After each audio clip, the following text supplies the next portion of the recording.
பயிற்சி 7.1ல மூணாவது some question கொடுத்துருக்காங்க பாருங்க. S of D is equal to இப்போ இந்த கணக்குல எஸ் ஆஃப் டின்னு அவங்களே கொடுத்துட்டாங்க. ஃபர்ஸ்ட் ரெண்டு கணக்குல வெறும் எஸ் இருந்தாங்க, நம்ம டி போட்டோம் இல்லையா. இந்த கணக்குல S of D is equal to 2t³ minus 9t² plus 12t minus 4னு கொஸ்டின் கொடுத்துட்டாங்க. சரி, என்ன கேட்குறாங்க? இதுலேயும் 3 கொஸ்டின் கேட்குறாங்க. என் நேரங்களில் துகளின் திசை மாறுகிறது. அப்போ டைம் கேட்குறாங்க. ஃபர்ஸ்ட் கொஸ்டின்ல டைம் கேட்குறாங்க.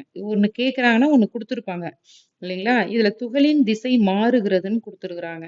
சரி, பார்க்கலாம். அடுத்தது முதல் 4 வினாடிகளில் துகள் பயணித்த தூரம், இங்க டிஸ்டன்ஸ் கண்டுபிடிக்கணும், அதாவது எஸ் கண்டுபிடிக்கணும். அடுத்தது திசைவேகம் 0 மதிப்பை அடையும் நேரங்களில் எல்லாம் துகளின் முடுக்கம். ஸோ 3 கொஸ்டின் கேட்குறாங்க. டைமு, தூரம், முடுக்கம். 1 by 1 பார்க்கலாம். இப்போ என் நேரங்களில் துகளின் திசை மாறு. துகள் இப்போ ஒரு பால் இருக்குன்னு வச்சுங்களேன், அதை நம்ம அப்படியே த்ரோ பண்ணோம்னா ஹைட் மேக்சிமம் ஹைட்டுக்கு போயிட்டு கீழே விழும். அப்ப எப்ப ஹைட்டுக்கு போயிட்டு ஒரு இடத்துல நின்னுட்டு கீழே விழுது, அப்ப இந்த இடத்துல திசை வேகம் 0. திசை வேகம் வெலாசிட்டின்னு சொல்லுவோம் இங்கிலீஷ்ல. வி, அந்த லெட்டர் வின்னு எடுத்துப்போம் இல்லைங்களா. அப்போ ஒரு துகளின் திசை எப்ப மாறும்? v equal to 0 என்னும்போது, அப்ப திசைவேகம் 0வா இருக்கும்போது நல்லா கவனிக்கணும். ஒரு பால் போடுறோம், பாலோ கல்லோ ஏதோ ஒண்ணு தூக்கி போடும்போது மேக்சிமம் ஹைட்டுக்கு போயிட்டு அப்புறம் கீழே விழும். ஸோ அதோட திசை எப்ப மாறுது? இந்த இடத்துலதான் மாறுது. மேல போயிட்டு திரும்பி கீழே ஏறுது. அப்போ இந்த இடம் வந்து திசைவேகம் வந்து 0. திசைவேகம் 0ன்னு வச்சுதான் நேரம் கண்டுபிடிக்க முடியும். இப்போ ஒரு ஃபர்ஸ்ட் சப்டிவிஷன் போடலாம். கொஸ்டின் எடுத்து எழுதுங்க. S of t is equal to 2t³ minus 9t² plus 12t minus 4. ஓகேங்களா. இப்போ டைம் பார்க்க போறாங்க. டைம் வந்துட்டு என்ன கேட்டாங்க? துகளின் திசை எப்போ மாறுகிறது? துகளின் திசை மாறுகிறதுன்னு போது நம்ம v equal to 0ன்னு பிரதியிடணும். ஸோ இப்போ ஃபர்ஸ்ட் vன்றது திசை வேகம், velocity. v formula s dash of t. A என்பது முடுக்கம், பிசிக்ஸ்ல படிச்சிருப்பீங்க. இது வந்து v dash of t, அதாவது s double dash of t. புரியுதா பாருங்க. v கண்டுபிடிக்கணும்னா கொஸ்டின் கொடுத்துருக்காங்க இல்லைங்களா, இதை ஒரு முறை வகைப்படுத்தினா நமக்கு v கிடைக்கும். அப்புறம் முடுக்கம் கேட்கறாங்க. முடுக்கத்துக்கு வந்து ஏன்னு சொல்லுவோம். இப்ப a கண்டுபிடிக்கணும்னா இந்த v இருக்குது இல்லையா, v-னாலும் ஒண்ணுதான், s dash of t-னாலும் ஒண்ணுதான். அப்போ v-ய வகைப்படுத்துறோம், v-ய வகைப்படுத்தும், இதை வகைப்படுத்துறோம்னு அர்த்தம். இப்போ s double dash of t, இது இது எல்லாமே ஒண்ணுதான். கணக்கு போடும்போது உங்களுக்கு ஈஸியா புரியும். இப்போ தூரம் ஃபர்ஸ்ட் இதை வகைப்படுத்துவோம் நம்ம. s dash of t is equal to power முன்னாடி வந்துருமா, 6t² மைனஸ் பவர் முன்னாடி வரும் 9 2 18t. இது கான்ஸ்டன்ட். t-ய வகைப்படுத்தினா t அப்படியே வரும். கான்ஸ்டன்ட் தனியா இருக்கும்போது 0. இப்ப பக்கத்துல கான்ஸ்டன்ட் பக்கத்துல சார்பு அந்த கணக்கு t இருக்கு இல்லைங்களா, t-ய பொறுத்து வகைப்படுத்தும் போது 1ன்னு வந்துடும். அப்ப 12 × 1 12. கான்ஸ்டன்ட் தனியா இருந்தா அதை வகைப்படுத்தும் போது 0. இப்போ s dash of t-னாலும் ஒண்ணுதான், v-னாலே ஒண்ணுதான். அப்ப நான் s dash of t பதில் என்ன எழுத போறேன்? v equal to 6t² minus 18t plus 12. இப்போ v வந்து நம்ம 0ன்னு எடுத்துக்க போறோம். ஏன் மிஸ் v 0? துகளின் திசை எப்போ மாறும்? திசை வேகம் 0வா இருக்கும்போதுதான் துகளின் திசை மாறும். நீங்க வேணா கூட எழுதிக்கலாம். திசை வேகம் 0 எனும்போது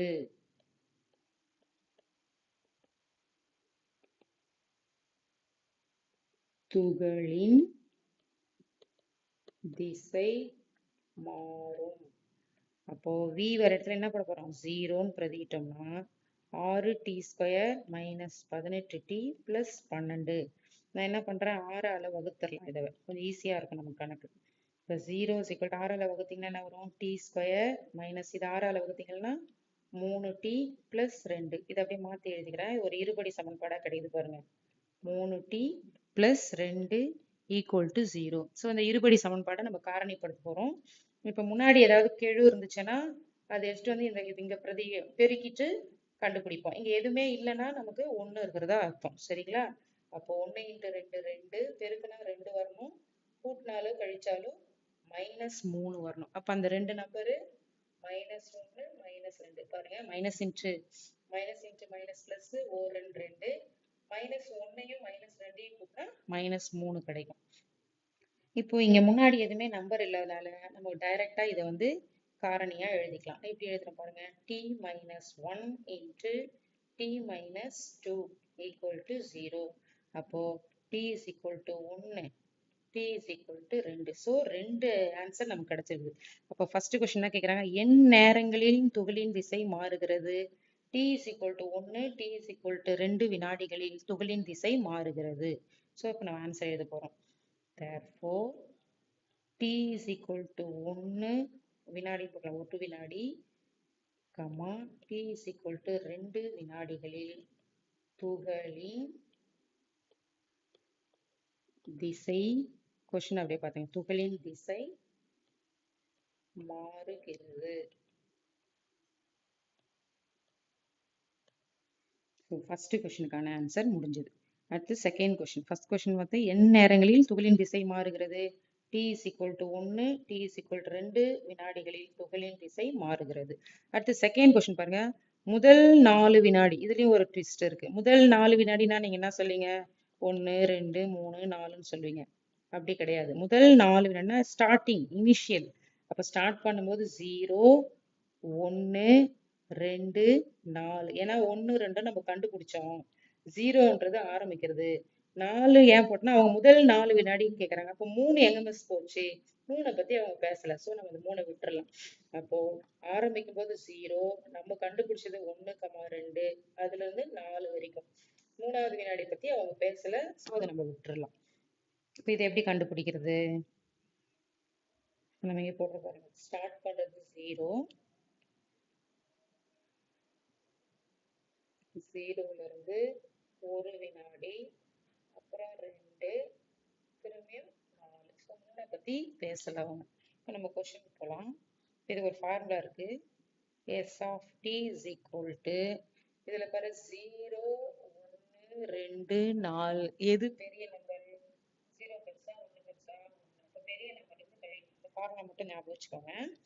modulus s of 1 minus s of 0 plus இந்த டோட்டல் டிஸ்டன்ஸ் தான் கண்டுபிடிக்க போறோம். இங்க இருந்து இவ்வளவு, இங்க இருந்து எவ்வளவு தூரம், இங்க இருந்து மொத்தத்தையும் கூட்டணும்னா நமக்கு இந்த செகண்ட் கொஸ்டினுக்கான ஆன்சர் கிடைச்சிரும். முதல் 4 வினாடிகளில் துகள் பயணித்த தூரம் கிடைச்சிரும். இந்த மாடுலஸ் ஏன் போடுறோம்னா ஆன்சர் நமக்கு பிளஸ்ல வந்துச்சுன்னா மைனஸ்ல வந்தாலும் பிளஸ் ஆகும், அதுக்காக.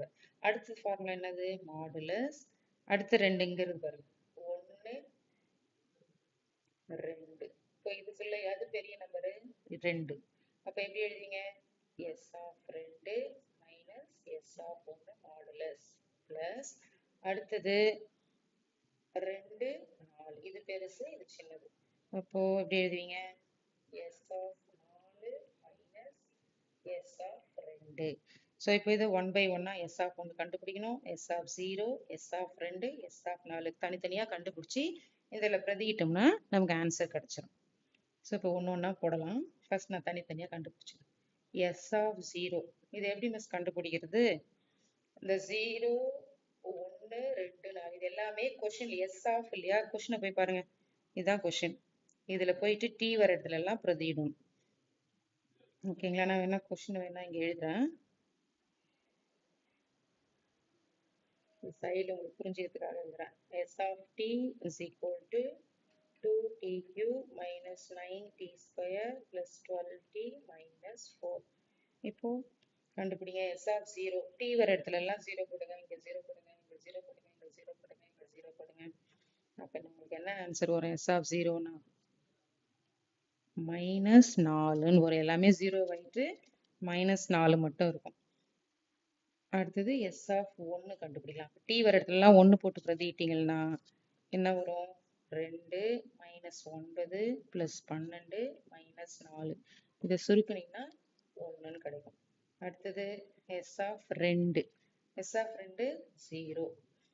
அடுத்தது s of 4, இது எவ்வளவு வரும்னா 28 வரும். நீங்க இது தனியா போட்டு பார்க்கணும், 1 2 4லாம் இல்லையா, இப்ப t வர இடத்துல 1 1 1ன்னு போடணும்.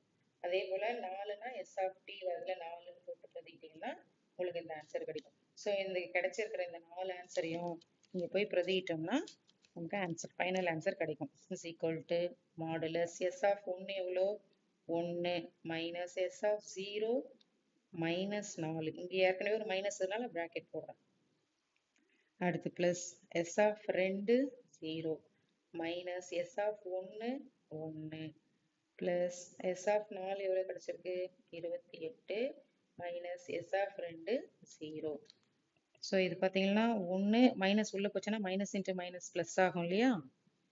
இங்கே ஒரு மைனஸ் இருக்கு, இங்கே ஒரு மைனஸ் இருக்கு. So minus into minus plus 4 plus இது மைனஸ் 1 ப்ளஸ் 28. ஸோ மாடுலஸ்ன்றதோட வேலை என்ன? மைனஸ் ஆகிறது ப்ளஸ் ஆக்கி கொடுக்குறது. 4 plus 1 5 plus 1 plus 28 is equal to இது எல்லாத்தையும் கூட்டுங்க. கூட்டினா என்ன வரும்? 5 ப்ளஸ் 1 6 28 ப்ளஸ் 6 கூட்டினீங்கன்னா 34. 34. இதுக்கு அலகு என்னன்னு பார்க்கணும். போய் கொஸ்டினை போய் பாருங்க. அலகு என்ன கொடுத்துருக்குறாங்க? எந்நேரங்களின் துகளின் விசைப்பொடி வினாடி கொடுத்துருக்குறாங்க. அப்போ வினாடிகள். வேற என்ன டைம் கொடுத்துருக்குறாங்க? எதுவுமே கொடுக்கல, வினாடி மட்டும் தான் கொடுத்துருக்குறாங்க. அது வந்து நம்ம நேரத்துக்கு தான் வினாடி எடுத்துப்போம். ஸோ இதுக்கு எதுவுமே அலகு கொடுக்கறதுனால வெறுமனே அலகுகள் எழுதினாலே போதும். therefore செகண்ட் கொஸ்டின் வந்துட்டு முதல் 4 வினாடிகளில் துகள் பயணித்த தூரம். therefore தூரம் is equal to 34 அலகுகள். என்ன அலகு? மீட்டர் சென்டிமீட்டர் எதுவுமே கொடுக்கல, சரிங்களா? ஸோ அலகுகள். இதுதான் செகண்ட் சப்டிவிஷனோட ஆன்சர். அடுத்து தேர்ட் கொஸ்டின் பாருங்க. திசை வேகம் 0 மதிப்பை அடையும் நேரங்களில் எல்லாம் துகளின் முடுக்கம். திசை வேகம் எப்போ 0 அடைஞ்சது? இது ஒர்க்கு பாருங்க. திசை வேகத்துக்கு வந்து v தானே திசை வேகம். அப்ப 0 எப்போ வந்துச்சு? இதை எடுத்து எழுதணும் இப்போ கொஸ்டின்ல.